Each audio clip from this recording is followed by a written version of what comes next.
For 14 years, they were just ghosts. A story told around campfires in the Rocky Mountains. A warning about how quickly civilization can give way to wilderness and how easily people can disappear into its vast expanses. The Patterson family from Austin, Texas, didn't just disappear. They vanished along with their motorhome, leaving behind only confusion, pain, and a question that remained unanswered for almost a decade and a half. How could 4 people and a huge silver trailer vanish into thin air? It all began in August 1996. For the Patterson family, it was supposed to be the vacation of a lifetime. The head of the family, Michael 42, had dreamed of this trip for years. He wanted to show his children real mountains, escape the stifling Texas summer heat, and spend 2 weeks under the starry skies of Colorado. His wife, Laura, 39, an elementary school teacher, had meticulously planned every detail of the trip. She had assembled a first aid kit, packed board games and the children's favorite books, and planned a menu for the entire trip. Their children, 16-year-old Jessica and 12-year-old Noah, were full of anticipation. Jessica, who had just got her driver's license, dreamed of mountain serpentines and beautiful photos for her yearbook. Noah, a quiet boy with a passion for astronomy, brought his new telescope, a birthday gift, hoping to see the Milky Way without the city lights. The family's pride and joy was their new trailer. It was a shiny 28 FT Airstream that Michael had bought a few months before the trip. It was his dream come true, a symbol of their family's success and a future full of adventure. In the first week of August, they hitched the silver capsule to their trusty Ford Bronco, waved goodbye to their neighbors, and headed north toward the Rocky Mountains. The first few days of the trip were idyllic. Laura sent her mother in Texas postcards with enthusiastic descriptions of the New Mexico landscape. The last postcard was sent from the town of Durango, Colorado. On it, Laura wrote, "The mountains are incredible. Michael is in seventh heaven. The kids are hardly fighting at all. Tomorrow we're heading deeper into the wilderness. Love, Laura."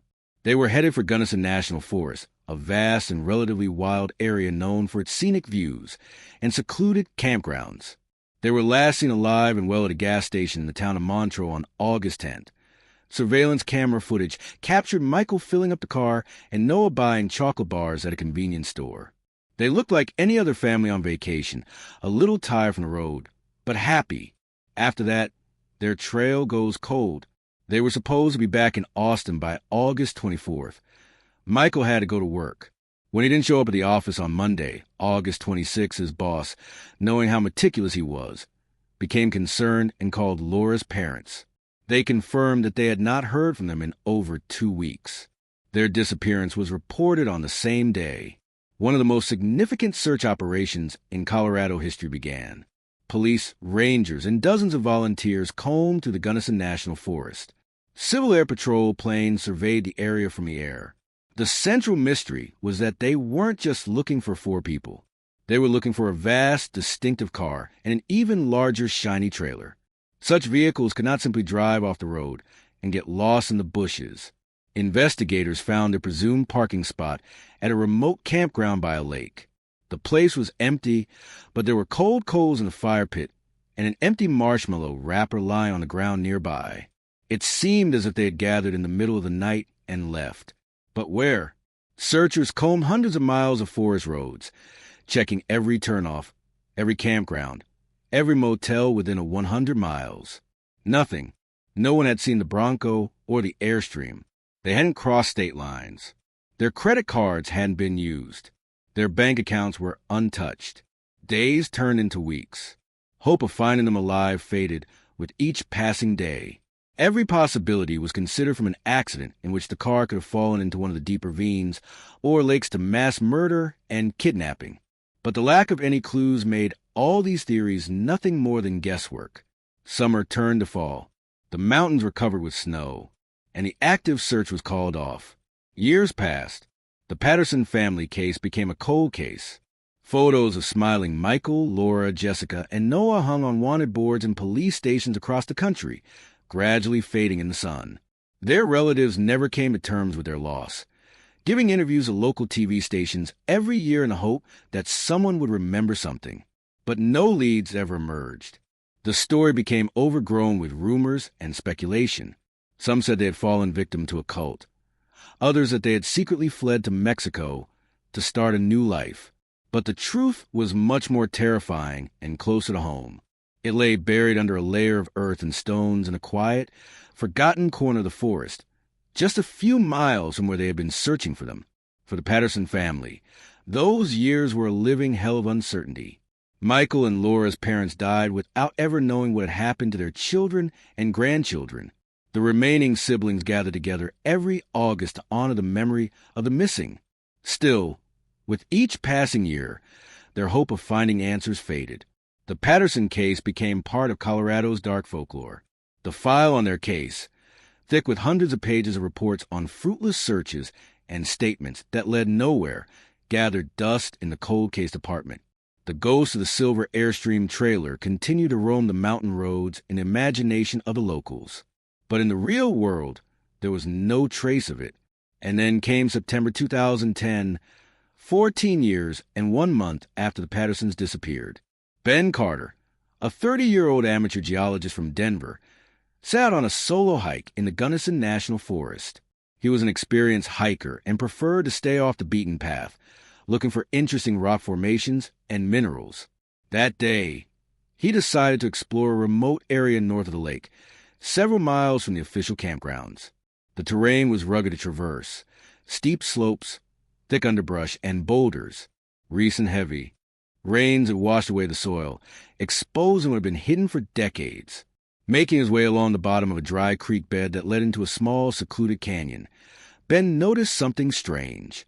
High up on the slope among the pine and aspen trees, something glinted in the sun. It wasn't a reflection of water or mica in the granite. It was a smooth, regular glint from something metallic. Intrigued, he began to climb the crumbling slope. After climbing about 30 m, he realized what it was. From under a layer of earth, rocks, and tree roots, the corner of something significant and made of polished aluminium protruded. Coming closer, he saw a rounded edge characteristic of only one type of trailer. It was an Airstream. His first thought was that it was just old abandoned junk. But something was wrong. The trailer wasn't just standing there. It looked like it had been deliberately hidden. Its rear end was deeply embedded in the slope, and it was covered with tons of dirt and rocks. It didn't look like a natural landslide.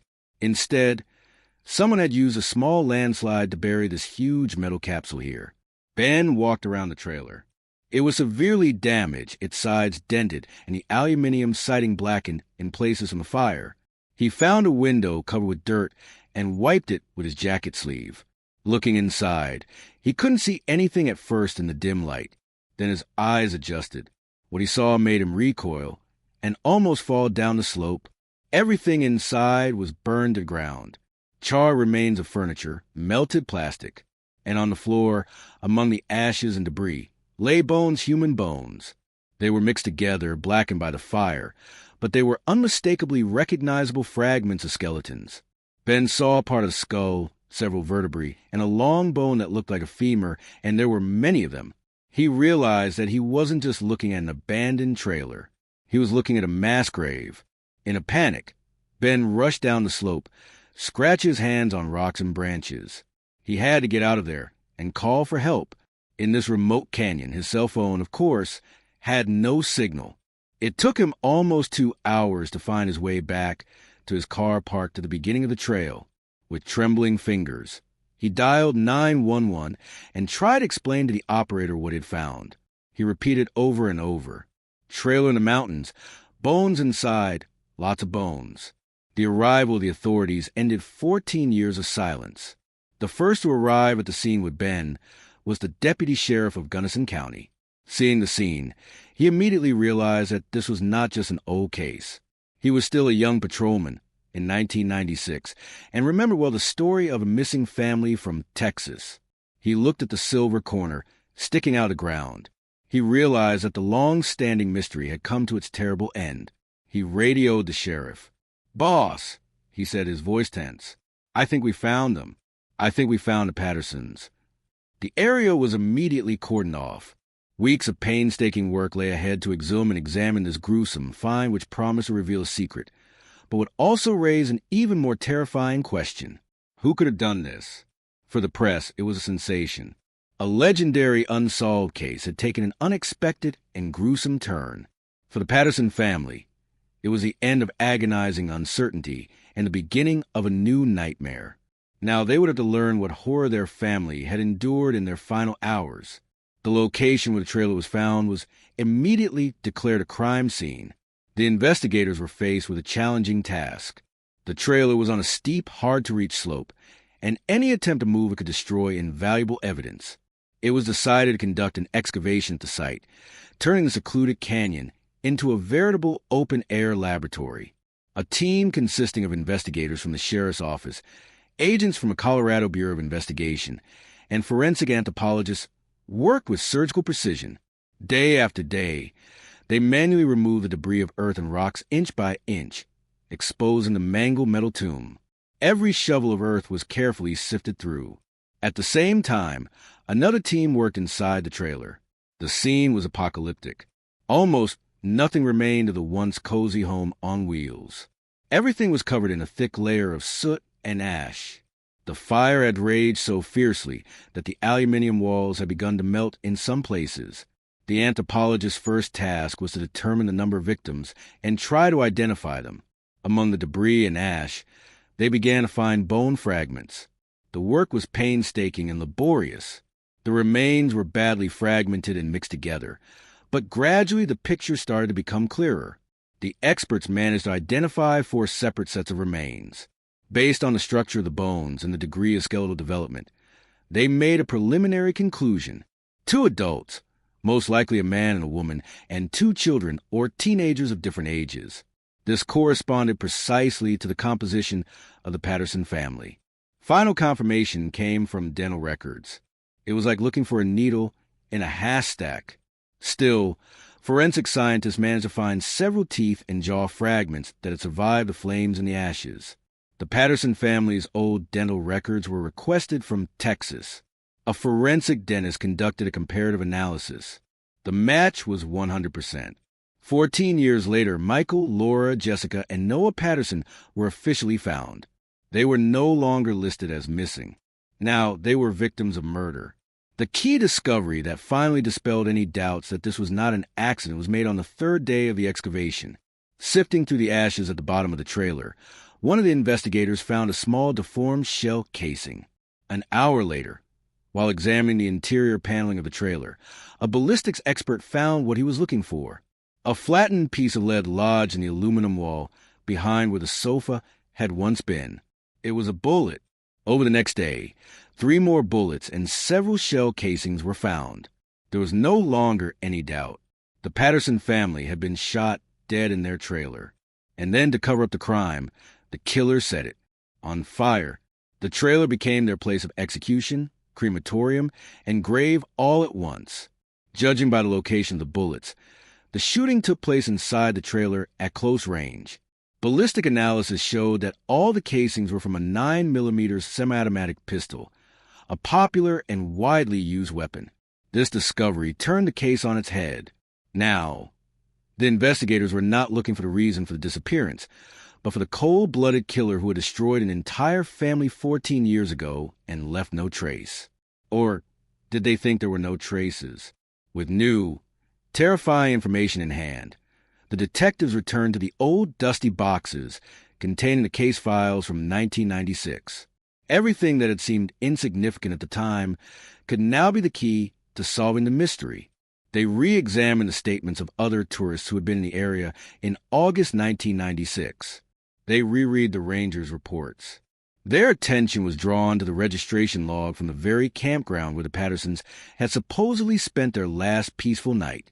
In the log on the page next to the Pattersons was an entry written in careless handwriting, a name that 14 years ago had not aroused anyone's suspicion, the name of a man who had stayed at the neighboring campsite and left the next morning after the family disappeared, without saying a word to anyone.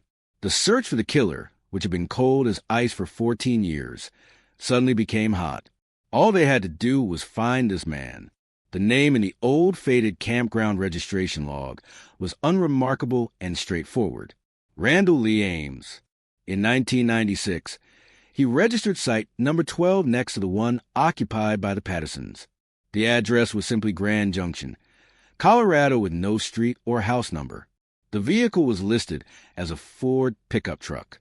The entry was made on August 9th, the day before the Pattersons arrived. The departure was marked for the morning of August 11th. It was on that morning investigators believed that the Pattersons were already dead. In the initial investigation, no significance was attached to this name. Ames was one of dozens of tourists in the area. He was checked against databases, and at that point came up clean. That was the end of it. But in 2010, investigators had completely different tools and, more importantly, a motive for confirmed murder victims. The name Randall Lee Ames became the focus of the entire investigation. Detectives began digging, trying to piece together a picture of the man who was the last person to see the Pattersons alive.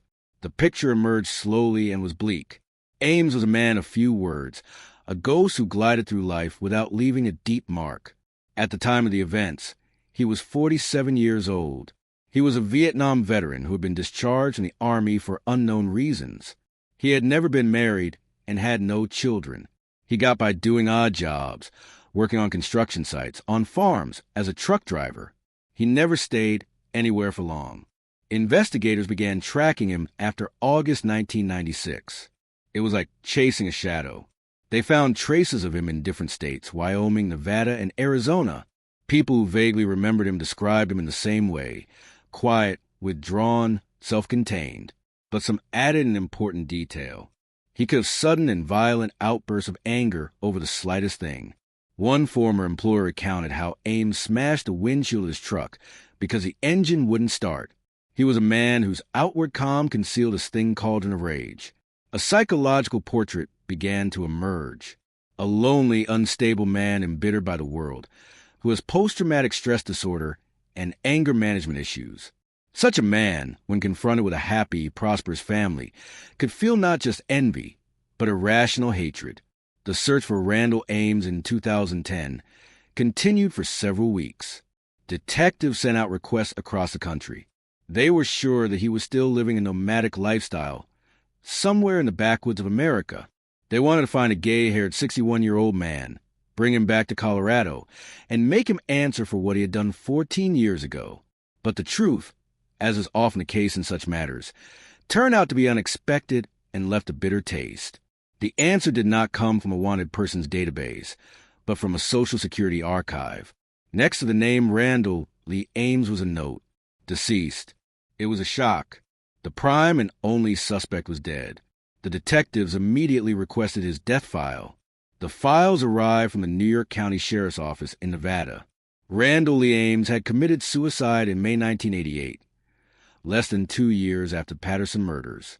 He shot himself in a cheap motel room on the side of a desert highway. The cause of death listed on the report was terminal cancer. No suicide note was found near the body. The case was closed as a routine suicide. For investigators in Colorado, the news was both a breakthrough and a disappointment. A breakthrough because the suspect's suicide indirectly confirmed his guilt.